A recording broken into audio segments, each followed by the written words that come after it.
Google data centre ఒప్పందంతో Visakha అభివృద్ధి దిశగా పరుగులు తీస్తుందని భీమిలి ఎమ్మెల్యే గంటా శ్రీనివాసరావు కుమారుడు టీడీపీ యువ నాయకుడు గంటా రవితేజ అన్నారు. బుధవారం ఆనందపురం జంక్షన్ నుంచి తుర్లవాడ గూగుల్ డేటా సెంటర్ ప్రాంతం వరకు భారీ బైక్ ర్యాలీ నిర్వహించారు. ఈ ప్రాజెక్టు కోసం అహర్నిశలు శ్రమించిన ఐటీ శాఖ మంత్రి నారా లోకేష్, ముందుండి నడిపించిన ముఖ్యమంత్రి నారా చంద్రబాబు నాయుడు, ప్రధాని మోదీ, డిప్యూటీ సీఎం పవన్ కళ్యాణ్, కేంద్ర మంత్రులకు విశాఖ ప్రజల తరఫున కృతజ్ఞతలు తెలియజేశారు. ఈ సందర్భంగా ఆయన మాట్లాడుతూ, ఒక్క విశాఖే కాకుండా ఆంధ్రప్రదేశ్ ఎకానమీని ప్రభావితం చేసే గూగుల్ డేటా సెంటర్ రాబోయే రోజుల్లో 1.88 లక్షల మంది యువతకు ఉపాధి కల్పిస్తుందని వివరించారు. రాష్ట్రానికి గూగుల్ వంటి అతిపెద్ద ప్రాజెక్ట్ రావడానికి కారణం చంద్రబాబు అనే బ్రాండ్ అన్నారు. 87,000 కోట్ల రూపాయల ప్రతిపాదిస్తున్న 1 గిగాబైట్ హైపర్ స్కేల్ డేటా సెంటర్తో విశాఖ పేరు ప్రపంచవ్యాప్తంగా మార్మోగిపోతోందని పేర్కొన్నారు.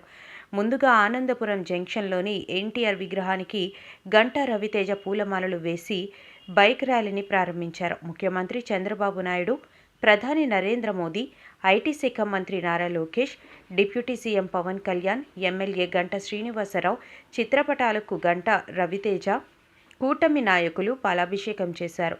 థ్యాంక్ యూ సీఎం సార్ అంటూ ప్లకార్డులు ప్రదర్శిస్తూ నినాదాలు చేశారు. భారీ ఎత్తున బాణసంచా కాల్చి తమ ఆనందాన్ని వ్యక్తం చేశారు. కార్యక్రమంలో టీడీపీ ఆనందపురం, భీమిలి రూరల్, పద్మనాభం మండల టీడీపీ అధ్యక్షులు తాట్రాజు అప్పారావు, సరగడ అప్పారావు, కోరాడ రమణ, తర్లువాడ సర్పంచ్ బీఆర్బీ నాయుడు, పార్టీ రాష్ట్ర కార్యదర్శి గంట నూకరాజు, జెడ్పీటీసీ గాడు వెంకటప్పడు, కార్పొరేటర్లు గాడు చిన్ని కుమారి లక్ష్మి, పివి నరసింహం, ముల్లి హేమలత, లొడగల అప్పారావు, కూటమి నాయకులు చిక్కల విజయబాబు, కురుమిన లీలావతి, మామిడి దుర్గారావు, నాగోతి సూర్యప్రకాష్ తదితరులు పాల్గొన్నారు. నీటి సమస్య కానీ లేకపోతే పవర్ సమస్య కానీ అవన్నీ మనం ఒకటే గుర్తుపెట్టుకోవాలండి. మనం మొక్కేయాలనుకుంటే ఒక సీడ్ అనేది మనం నాటాలి. సో ఆ విత్తనం అనేది ఈ రోజు పడింది. ఈ రోజు నుంచి మన ప్రభుత్వం తీసుకునే ఆ కార్యక్రమాల్లో దానికి ఎంతెంత నీళ్ళేసి దాన్ని మొక్క కింద చేసి మరొక హైదరాబాద్ కానీ ఒక బెంగళూరు కానీ ఒక చెన్నై లాగా తయారు చేయకపోతే మా పేరు మార్చుకుంటా అనేవి సభ. అండ్ ఆల్సో మీ అందరికీ తెలిసిందే, మన వాళ్ళు ఎంతో కష్టపడి దీన్ని ఇంత దాకా తీసుకొచ్చారు. ఇదే గత ప్రభుత్వం కానీ లేకపోతే ఈ పార్టీకి ఇక్కడ ఎంతో మంది ఐటీ ఉద్యోగాలు ఆల్రెడీ ఇక్కడ ఉండుంటారు. ఎందుకంటే 2014లో ఈ గూగుల్ అనే సంస్థ కింద ఫైబర్ డేటా నెట్ అని ఆల్రెడీ ప్రతి ఊరికి కూడా అప్పుడు శాంక్షన్ అయింది. సో మనకి ఆదాని డేటా సెంటర్ కూడా ఇప్పుడు అంటున్నారు ఏదండి అది ఇంకా స్టార్ట్ అవ్వలేదని.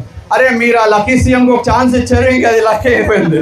సో ఇప్పుడు అలా కాకుండా మన బాధ్యతగా మన వచ్చే రోజుల్లో మన ప్రభుత్వాన్ని మరి ఇంకొక 15-20 సంవత్సరాల దాకా నిలబెట్టే బాధ్యత ఈరోజు మన అందరూ గట్టిగా తీసుకోవాలని కోరుకుంటూ, అలాగే ఇక్కడ కార్యక్రమాన్ని సక్సెస్ చేసిన విజయమోహన్ గారికి, అలాగే పెద్దలందరికీ కూడా, ward presidents and mandal presidents అందరికీ కూడా పేరు పేరున ధన్యవాదాలండి. ఈ చక్కటి కార్యక్రమాన్ని అందరికీ థ్యాంక్స్ చెప్పుకుంటూ సెలవు తీసుకుంటున్నాను. Thank you.